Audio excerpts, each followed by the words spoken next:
কিছু আছে সব কিছুই জন্য ঠিক না?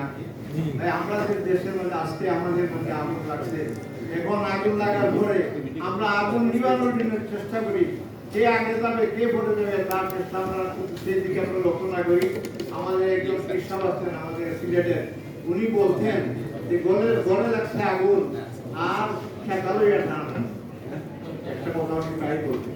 আজকে ভাই এই দেশের মধ্যে আগুন লাগছে, আজকে ইসলামের উপরে আগুন লাগছে। আজকে আমরা সব মতভেদ ভুলে গিয়ে আমরা যেভাবে মসজিদে একই কাতারে দাঁড়াই, এই কাতারে আমাদের আশা বার্তা কোনো কিছু নাই।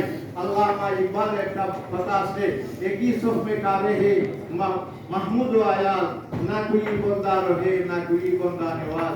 যখন আমরা মসজিদে দাঁড়াই, ইমাম সাহেব যখন আল্লাহু আকবার করিয়া তাহমিদ বাজিয়ে ফেলায়, তখন আমরা কে কোন ধরনের আছি, কে আমরা দেওবন্দি, কে আমরা অন্য টাকা, কে হাত কুটায় বাঁধলো, নিতে বাঁধলো না উঠে বাঁধলো, কিভাবে হাত ছাড়লো না, এগুলো সব আমরা মতভেদ দিয়ে আমরা এই ইসলামকে বাঁচাই, দেশকে বাঁচাই।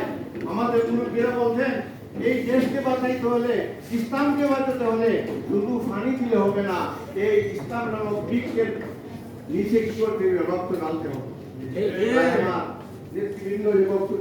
আলহামদুলিল্লাহ আমরা আমাদের এই আমরা যে আপনাদের সামনে যে একটা এই জাতীয় সংগঠন উত্তোলনের একটা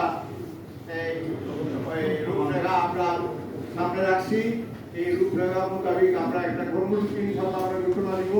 আল্লাহ পাক রব্বুল আলামিন সকলকে আমরা এই আশা এবং কথা এবং আমরা যে আলোচনা করলাম সকল আমল করার কৌশল করুন। আমিন। আমিন।